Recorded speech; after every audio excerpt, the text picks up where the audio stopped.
Magandang umaga mga igan, kung kailan pa naman maraming tao dahil may sale, saka naman nagkasunog sa SM North EDSA. Kagabi po yan, tiyak naman ng SM na mabilis na respondihan ang sunog at normal na ang kanilang operasyon.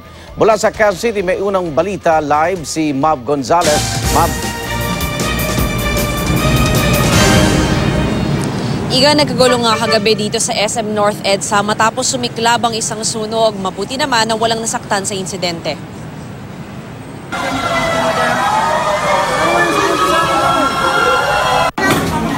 Wala lang pilang. May tunog mamaya. Saan po, sir?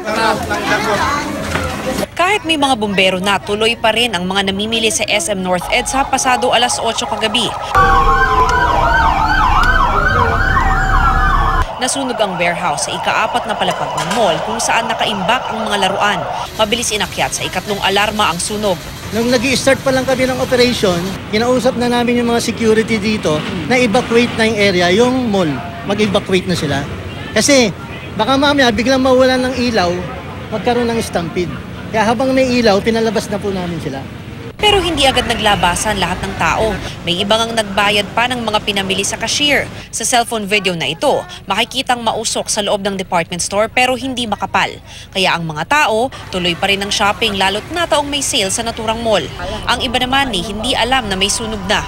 Ayon sa BFP, makapal ang usok at madilim kaya zero visibility sa loob ng warehouse.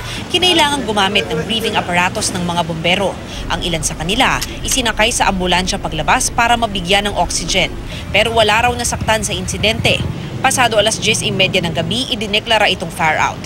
Iniimbestigahan pa ang pinagmulan ng sunog at kabuuang halaga ng pinsala.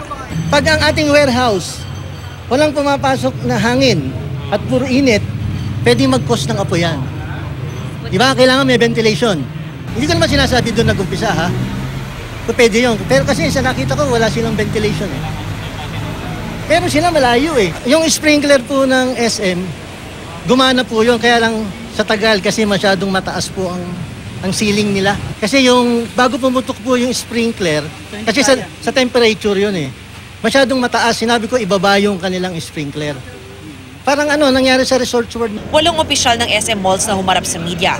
Pero sa kanilang official statement, sinabi ng SM na mabilis na respondihan ng sunog at nagsasagawa sila ng maintenance at clearing operation. Normal din daw ang mall operation at bukas sila hanggang alas 11 kagabi. Iga, iimbestigahan pa ng BFP kung meron daw bahagi ng gusali na na-compromise dahil nga dito sa sunog na ito. Samantala naman, inaasahan na normal ang operation dito sa SM North EDSA ngayong umaga. Igan? Maraming salamat, Mav Gonzalez.